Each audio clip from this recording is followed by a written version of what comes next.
Bienvenue à tous et merci de votre fidélité à la rédaction de DRTV. Tout de suite les titres de cette édition. Dans cette édition, nous irons à l'école primaire Henri Mbunda de Sibiti dans la Lekumu pour parler des conditions d'apprentissage dans cette école. Exploitation des mineurs, des Congolais et sujets étrangers ont été interpellés par les services de police. La lutte contre le piratage, enfin, du contenu audiovisuel via Internet au centre d'une conférence organisée ce mardi par le Conseil supérieur de la liberté et de la communication.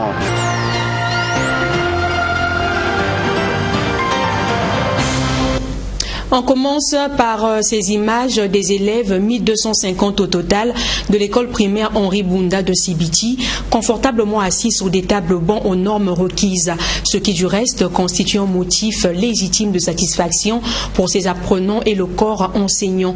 Mais cette bonne impression contraste avec la réalité de cette école qui, au demeurant, n'a ni mur de clôture, ni électricité, ni fontaine d'eau, ni fosse d'aisance. Le constat est fait ici par Maureen Mabele et Gingolo. L'école primaire Henri Mbunda, la plus grande école du département de la Lekumu, jouit de conditions d'apprentissage enviables. Tous les élèves sont confortablement assis comparativement à d'autres écoles du pays où les élèves sont assis à même le sol. Cela se justifie du fait qu'elle a bénéficié d'une dotation en table-banc. Les vacances passées, en dépit de ses atouts, l'école primaire Henri Mbunda de Sibiti faisait face au déficit du personnel enseignant, mais celui-ci a été comblé par les bénévoles et les enseignants finalistes. Le problème d'effectifs en personnel, ça ne manque jamais. Cela est partout, dans notre école, dans mon école. Et il me manque 2 enseignants parce que j'ai 2 classes vacantes. En fait, il en manquait 6. Les 4 autres, on en a comblé avec le bureau des parents des élèves de l'école. Et on a pu retrouver 4 enseignants bénévoles qu'on a recrutés et qui sont pris en charge par les parents d'élèves eux-mêmes.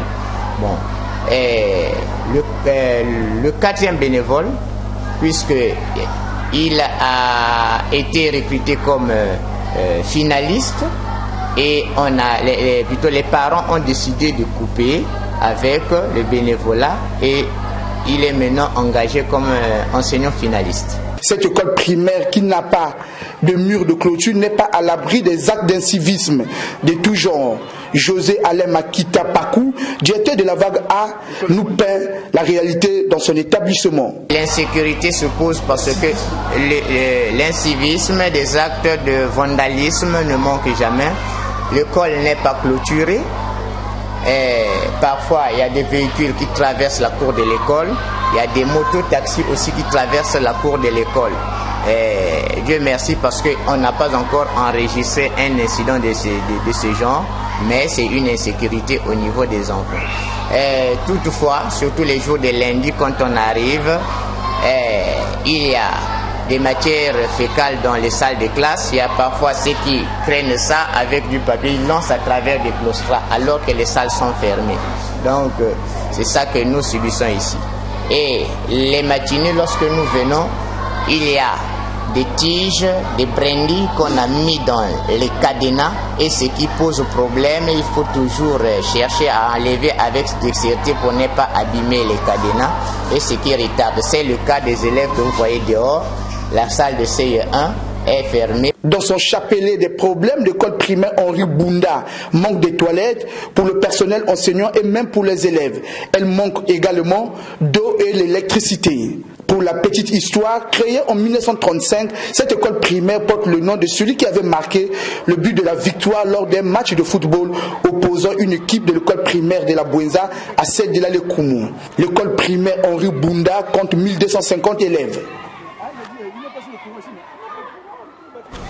Les agents contractuels du ministère des Hydrocarbures étaient tous vent debout ce mardi devant leur ministère de tutelle pour réclamer le paiement de leurs arriérés de salaire ainsi que le reversement à la fonction publique. Ces agents promettent d'organiser une série de manifestations pour faire entendre raison, disent-ils. Théodore Balosa et David Gomez étaient sur place.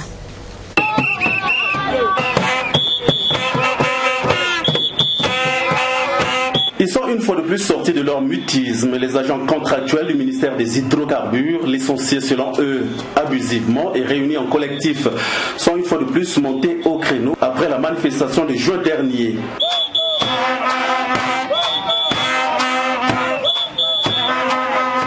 Pour ces 114 agents, dont 16 licenciés en 2016 et 98 en 2018, le problème reste entier. Le paiement des arriérés de salaire et l'intégration dans la fonction publique. Nous revendiquons premièrement les arriérés de salaire. Nous sommes à 24 mois sans salaire. Nous avons travaillé ici. Et ensuite, nous avons besoin d'être recrutés à la fonction publique. Tout d'abord, nous devons reprendre le service. Parce qu'il s'avère que si on attribue ou on octroie un quota au ministère, ce n'est pas en étant à la maison que nous allons être recrutés. Il faudrait d'abord qu'on reprenne le service. Ensuite, nous revendiquons le recrutement à la fonction publique parce que nous avons servi pendant longtemps. Pour certains, ils sont là depuis 2001, oui, plus de 15 ans, plus de 16 ans, et nous avons bénéficié des formations pointues. Le ministère nous a formés au niveau national qu'au niveau international. Donc tout ça ne peut pas aller dans l'eau. Du côté de l'administration, on parle d'un contrat de travail légalement rompu avec ces agents en colère depuis janvier 2019. Nous avions rompu les contrats avec cette catégorie de personnel. Alors, ils étaient liés à l'administration par des contrats de travail. Alors, lorsque vous êtes lié avec un employeur par un contrat de travail, chaque partie, c'est-à-dire que le contrat peut être rompu par la volonté de l'une des parties, pourvu que les procédures soient respectées. Ces contractuels-là étaient liés à certains projets, et ces projets étaient subventionnés par le budget de l'État. Et compte tenu de la suspension de ces contrats, l'administration ne pouvait plus supporter ces charges.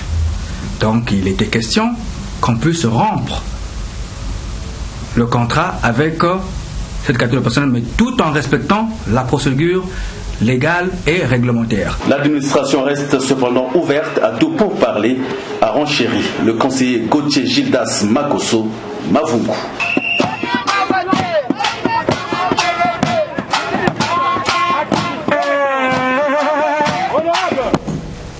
Comme annoncé dans les titres, c'est pour faire appliquer les termes de la loi portant interdiction de l'exploitation et de la traite des enfants que la police a mis aux arrêts 5 citoyens présumés coupables des faits liés à l'exploitation sexuelle des filles mineures et à leur placement comme domestiques, fait prévu et puni par la loi. Les explications de Justin Bombaka. 16 hommes auraient été interpellés en flagrance par les services de la police ici à Brazzaville. Ils sont accusés d'exploitation des mineurs alors qu'une loi congolaise adoptée en juin 2019 réprimande la traite des êtres humains. Les individus que nous vous avons présentés exploitent les mineurs. Ils les ont en effet transformés pour certains en domestiques, en bêtes de somme et pour d'autres en esclaves sexuels. Et cela au mépris des règles internationales et nationales. Depuis juin 2019, le Congo s'est doté d'une loi réprimant la traite des êtres humains. Et cette loi doit être appliquée rigoureusement et la police a reçu des instructions dans ce sens. Et donc les individus que vous avez vus ont été interpellés en flagrance. Ces sujets ouest-africains ont avancé quelques raisons de cette exploitation. Il est dans mon magasin, il vend des saucisses, les sacs. Il y a un travailleur, maintenant il est à côté du travailleur. Bon, actuellement, il ne va pas à l'école. Vous savez, je ne savais pas la vérité. Maintenant, actuellement, j'ai besoin de la vie de mon fils. Maintenant, actuellement, je suis malien. Je viens du nord du Mali, il y a la guerre là-bas. Cette fille a environ 20 ans. Elle se livre à la prostitution depuis un peu plus de 2 ans, sur la place de Brazzaville, pour une raison qu'elle évoque ici. Je fais la vie. La façon que je vivais à Pondor, ce n'est pas la même façon dont on me traite ici. Comme mon papa c'est un malien, je n'ai jamais vu mes parents, juste ma défunte maman qui m'a élevé du tout petit âge jusqu'à cet âge-là. Voilà pourquoi je fais la vie. Pour le directeur de la sécurité publique, ces individus seront traduits devant les juridictions nationales. Ensuite, la Direction générale de la sécurité civile a rendu public ce mardi son rapport opérationnel exercice 2019 intitulé « Bilan des activités opérationnelles de la sécurité civile en 2019 ». Ce document de conservation de l'information a été présenté officiellement en présence du directeur général de la sécurité civile, le général de police Albert Ngoto. Pour faire complet, en 2019, les services de la sécurité civile ont globalement réalisé 9415 interventions. Donald de Goma nous fait le point. C'est en présence du général Albert Ngoto, le directeur général de la sécurité civile, que les journalistes se sont fait une idée réelle du bilan des activités opérationnelles de la sécurité civile en 2019. À la manœuvre, le colonel Jean-Claude Mbouka, le directeur de la prévention et de la réglementation. Il ressort de ce bilan qu'en 2019, les services de la sécurité civile ont globalement réalisé 9415 interventions reparties de la manière suivante. 6888 interventions diverses, soit 73,16%. 873 assistances à personnes, soit 9,27%. 708 incendies, soit 7,52%. 603 secours à victimes, soit 6,41%. 224 couvertures sécuritaires, soit 2,38%. 97 accidents de voie publique, soit 1,3%. 15 sauvetages, soit 0,16%, 4 découvertes macabres, soit 0,4%, et 3 noyades, soit 0,3%. À retenir également de ce bilan, en marge des activités opérationnelles, 28 établissements scolaires, associations et organisations non gouvernementales ont visité le centre de secours principal des sapeurs-pompiers du centre-ville de Brazzaville, dans le cadre bien évidemment des visites guidées. Et sur les perspectives, le colonel Jean-Claude Mbouka a précisé que l'année 2020, nos services vont se focaliser sur, premièrement, la poursuite de l'organisation de la campagne de situation du public, sur le numéro vert d'appel d'urgence de 108, la prévention des accidents domestiques par l'utilisation de sport divers. À cet effet, selon le terme retenu à l'occasion de la célébration de la Journée mondiale de la protection civile, le 1er mars 2020, à savoir la protection civile pour un sécuriste dans chaque foyer. De multiples actions de sensibilisation seront menées au profit de toutes les couches de la population. Ce bilan que les hommes des médias ont suivi avec beaucoup d'attention révèle une hausse des interventions en 2019 alors qu'elles se chiffraient à 7545 en 2018 et à 1427 en 2017. Le Conseil supérieur de la liberté de communication a organisé ce mardi à Brazzaville une conférence portant sur la lutte contre le piratage des contenus audiovisuels via Internet, les méthodes organisationnelles du cyberpiratage, les conséquences qui en résultent, ainsi que les voies et moyens juridiques pour y faire face, étaient au centre de cette conférence qui a connu la participation des professionnels des médias et des acteurs du numérique et du droit. Le reportage est signé Christine Gakoso et Vrara Tikasumba. Donner un nouvel élan dans la lutte contre le piratage des contenus audiovisuels via Internet, voilà en substance l'objet de cette conférence. Conférence organisée par le Conseil supérieur de la liberté de communication. Il ressort de ces assises que chaque année, le piratage des contenus audiovisuels entraîne sur le continent africain une perte financière estimée à environ 120 milliards de francs CFA, a révélé une source indépendante dans un rapport récent. Ouvrant les travaux, le ministre de la Communication Thierry Lézamungala a remercié le Conseil supérieur de la liberté de communication pour cette opportunité offerte aux professionnels des médias et aux spécialistes du numérique, tout en suggérant de mettre en place les moyens nécessaires de lutter contre ce phénomène de piratage. Le gouvernement de la République attend également avec intérêt vos propositions quant à la nécessaire mise en œuvre d'une véritable coopération, ainsi que l'identification de mécanismes d'entraide internationale et sous-régionale en matière de police.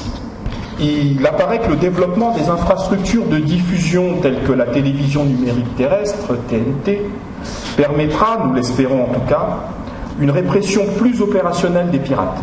L'assistance a eu droit à 4 communications, notamment la définition du piratage des contenus audiovisuels via Internet et manifestations, thème développé par le docteur Idriss Bossoto.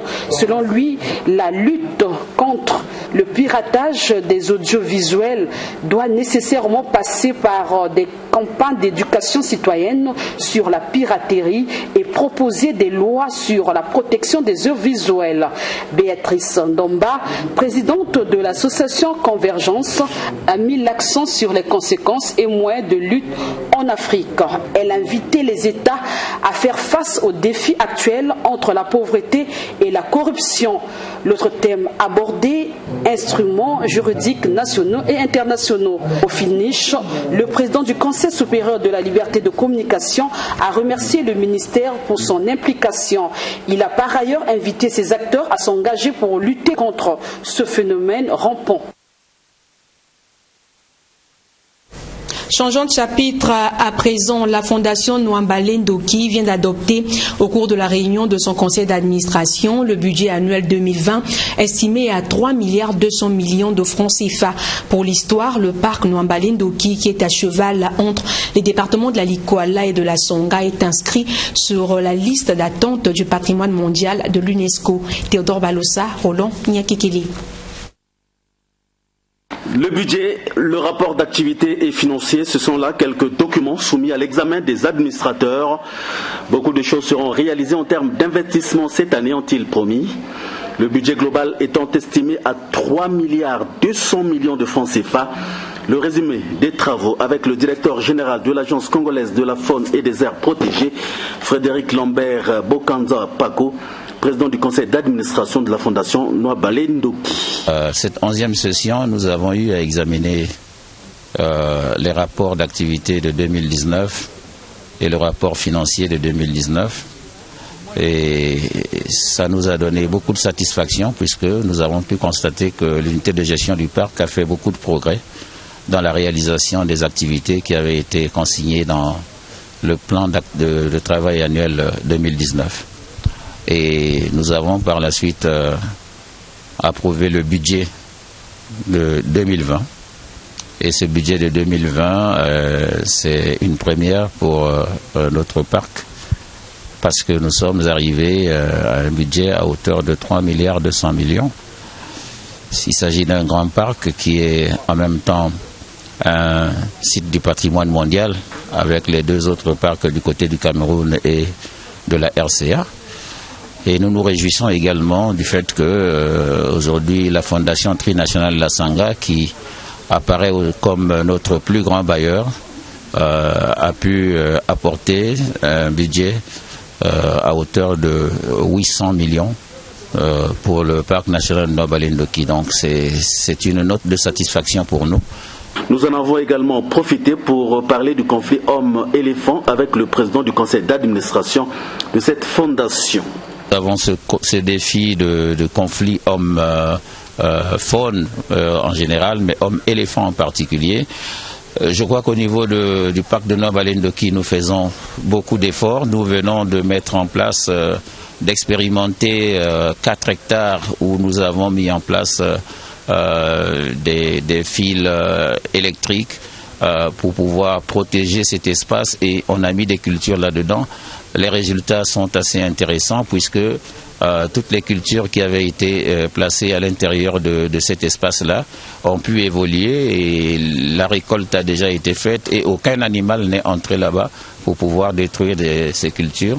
Et ça, c'est déjà quelque chose d'intéressant. Maintenant, il faut voir comment faire ça sur une échelle beaucoup plus grande pour qu'on puisse remettre les populations dans l'activité agricole sans être menacées, sans que leur culture ne fasse l'objet de dévastation par les éléphants.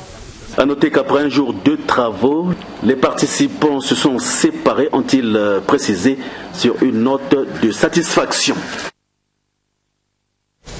Vie des partis dans ce journal, Pierre Moussa, secrétaire général du PCT, a procédé ce mardi au Palais des Congrès à l'ouverture de la réunion inaugurale du bureau politique du Parti congolais du travail.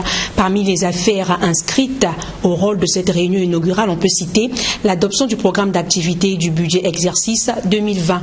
Giscard Maungu, Bien-Aimé Condé. Cette réunion du bureau politique est toute particulière. C'est la première réunion du bureau politique de ce parti après leur dernier congrès de décembre. C'est donc une réunion inaugurale du bureau politique du Parti congolais du travail. Tout pour le peuple. Et sur la table, la réunion inaugurale du bureau politique a le programme d'activité et le budget 2020. Mais les membres du bureau politique du PCT vont aussi plancher sur le règlement intérieur du comité central, tout comme le règlement intérieur des sessions de ce comité central.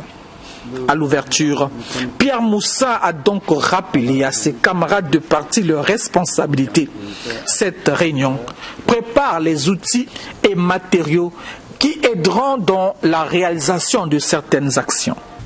La présente réunion inaugurale du bureau politique est d'une responsabilité immense dans la mesure où elle prépare les outils et les matériaux nécessaires à la bonne exécution du chantier de mise en œuvre des directives données par le dernier congrès. C'est pourquoi je vous invite à un regard responsable des dossiers qui vous sont soumis afin de les consolider et permettre ainsi au comité central, qui décidera en dernier ressort, de se doter des moyens d'action efficaces.